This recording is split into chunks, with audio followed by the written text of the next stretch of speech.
Good morning, everybody. Today, under Atma Siddhi Yoga, we are continuing with this student session on how a student can secure 100% in studies and develop divine qualities to build a strong, good character and conduct, which is the base foundation for his success in life, to lead a peaceful life. See, used to say Mata, Pita, Guru, Devam. That is the way. So Mata and Pita. Afterwards is followed by Guru. All these three people will show the child the way to gain the divine qualities, the godly qualities. Mata, Pita, Guru, Devam. So in this, Mata plays the first role. Mata, mother. Because when a child is born, she is being taken care by mother. The divinity in the mother is first enters into the child. And next the father who has to take care of the child and bring in the divine way. So mother and father plays an important, crucial role in shaping the character and conduct of a child. So today, a child who is going to school, the productive time he is spending in the school, of course, it is for gaining the materialistic knowledge which is gaining there. Of course, his interpersonal relationship with his friends, classmates, teachers, this gives them how to behave with the people surrounding him. That is the interpersonal relationship which the student gains by going to the school.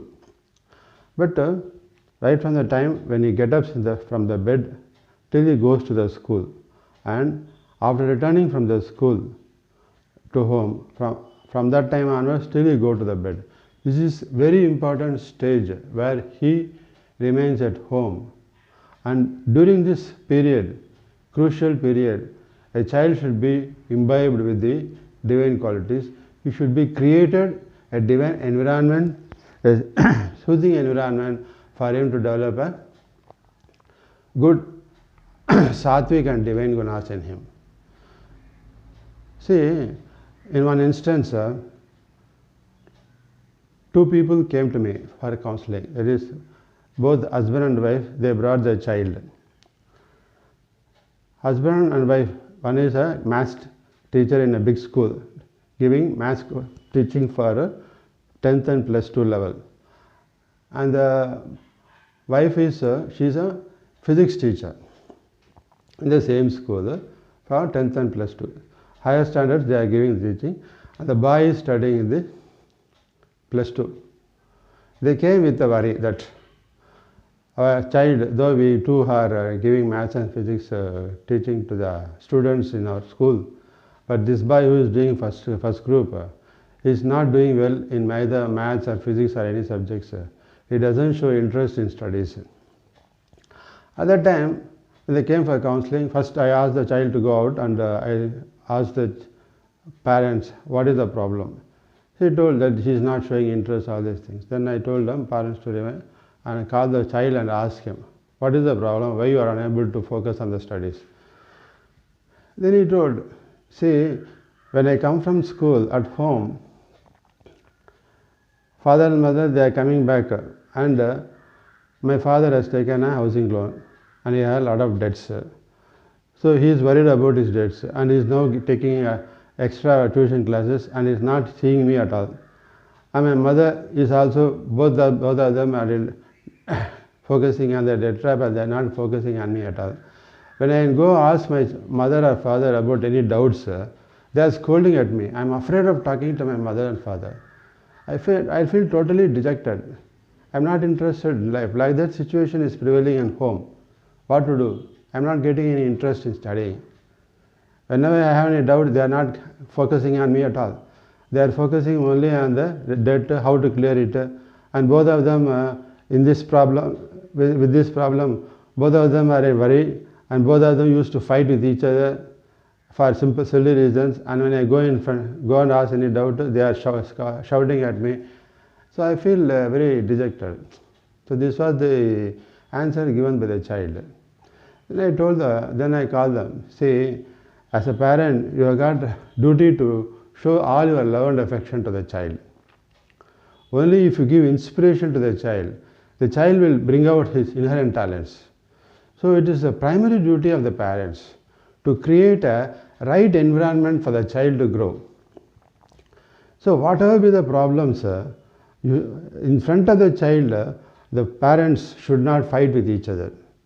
They may have problems because the child is watching each and every movement of the parents. When the child is small, she grows in front of her parents. He sees the environment, how the parent behaves, father, mother behaves, his grandfather, grandmother behaves, his brothers behaves, his uncles behave. Every person behaves because a child is coming from the womb of a mother, from the darkness to the light. When she sees the light, everything it seems it's the reality. And she imbibes all the qualities, whatever they say. Say, a child who is born in a slum, where the father and mother are illiterate, and they fight with each other and they scold with each other in a very filthy language, whereas the child is watching them. Father is coming drunkard, mother is beating him with a sweep, beating him. Both of them are fighting, and they are using so filthy language. The child thinks, oh, this is the language of us. So he gains that filthy language, and he sees the person beating, and he beats outside people. So when he beats others are, everybody are afraid of him. Oh, he thinks that is the heroism. The child learns from the father, child learns from the mother. So whether it is good or bad, everything a child gains from the parents, first thing. The environment matters. So if we doesn't show that our duties toward the child, so we should do our Atma Vicharana as a parent. We should create a very good environment for the child. That's why I told you, like Abdul Kalam, who brought up from a very poor family, because he had the interest, because his parents, they are not educated, but he wanted to get educated. His interest, he had a self-interest to gain knowledge and achieve. Similarly, many people have got self-interest, but they need to have good environment. The parents, even though they are poor, even though they are not educated, they should have the inclination, they should send the positive energy. Though I am not educated, we are not educated, but at least our child should get educated. This is the attitude of many parents. And their positive thought and positive energy should be, will give the inspiration to the child, and they should tell that though we are not educated, we want to see that you get educated and grow up in the life. So when that inspiration is given, the child grows. The child, that is the divine environment one has to create. So whether a parent is educated or uneducated, the divine environment, the good environment, the inspirational environment, how the parents create the child, it matters a lot for the child to shape his career. So the good conduct and character, when a child grows, is during the period when he is at home. Of course, these qualities, what he gained from his parents, once he imbibe in him, he go to the school where he can share that same divine qualities with others, with his friends, and show the same respect what he shows his parents and grandparents. The same when he shows to the teachers, they respect him. So when you respect others, they respect us. That's why yesterday I told about mindful. We always think positively. So when you have positive thought and positive energy, then you get the positivity. When you have negative, then you get negative. So always, for that, the duty of the parents is very important. So in olden days, we used to have the Gurukula Vasam, where the parents send the child to the Guru. They grow up in the Gurukula Vasam. So there, the Guru gives them, the child, how to develop the divine qualities.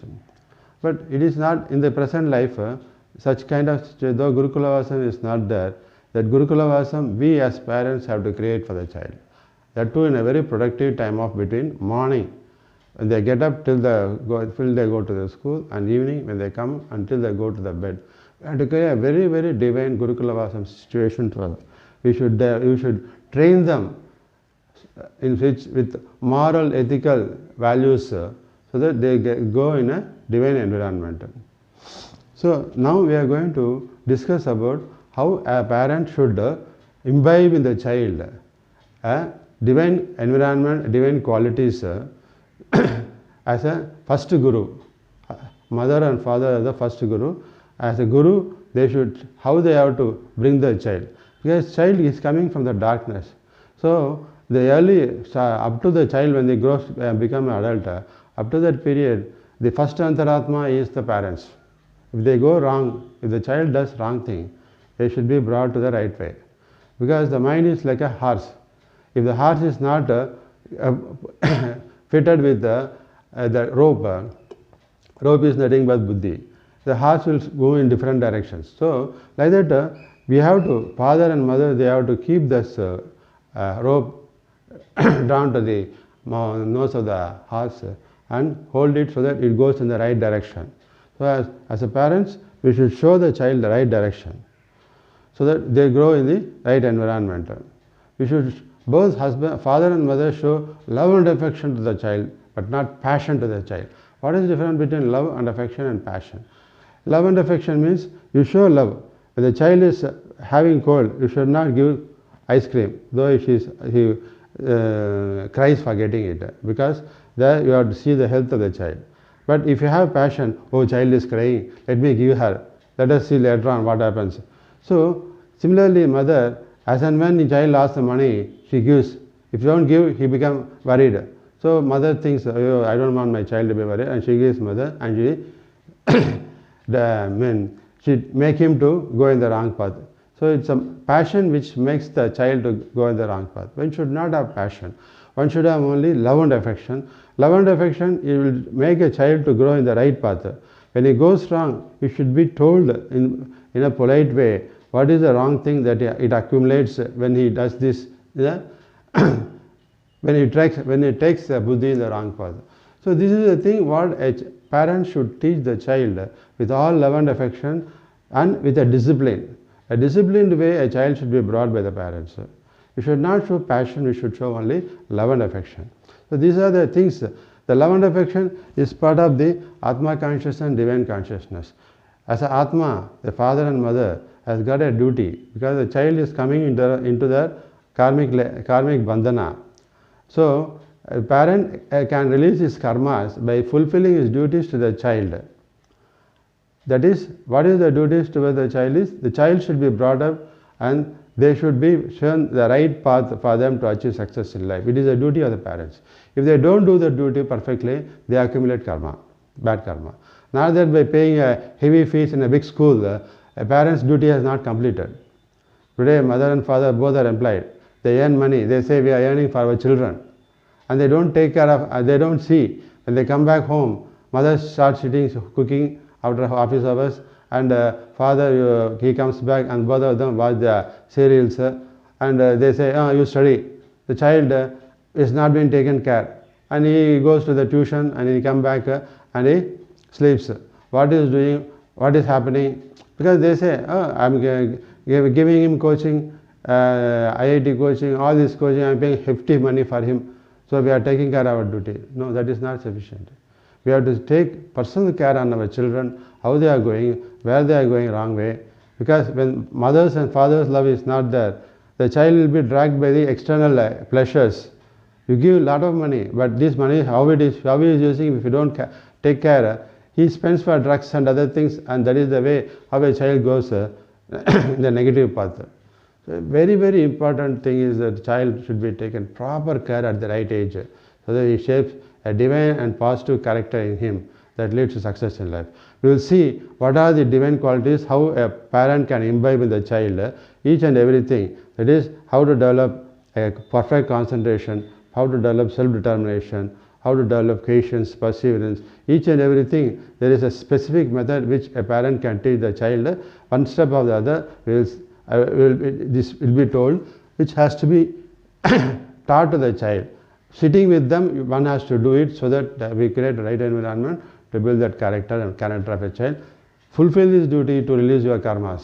That is the ultimate objective. We have come to this world to release our karmas by fulfilling our duties to the souls with whom we are bonded in this life. If we don't do this perfectly, then we accumulate bad karmas. So in the micro family in which we are living, these duties have been done with perfect way, without attachment. If that is done, the karmas get released. First duty is this. Next duty, the society in which we are living, where there is the obligatory duty, one has to do it, but primary duty is to take care of the souls with whom we are bonded, and in that the children are the very important souls with whom we have to do our duties. So let us see the each and every step what the parents have to fulfill. The next session.